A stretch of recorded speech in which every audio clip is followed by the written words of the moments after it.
For our group purpose, there is but one ultimate authority, a loving God as he may express himself in our group conscience.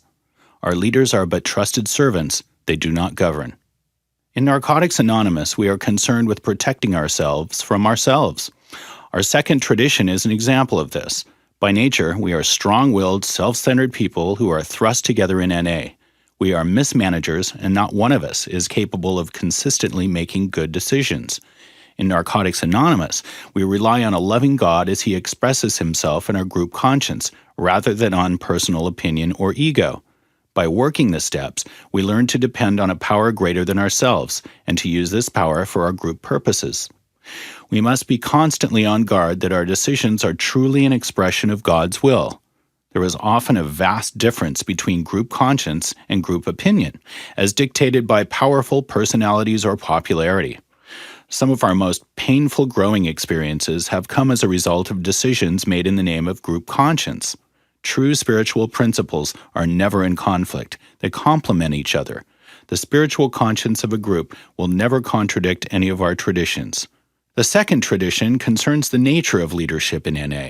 We have learned that for our fellowship, leadership by example and by selfless service works. Direction and manipulation fail. We choose not to have presidents, masters, or directors. Instead, we have secretaries, treasurers, and representatives. These titles imply service rather than control.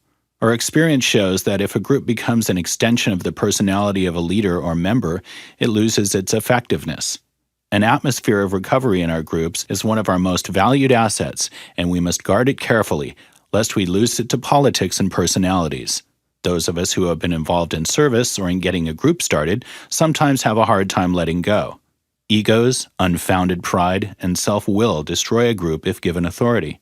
We must remember that offices have been placed in trust, and we are trusted servants, and that at no time do any of us govern.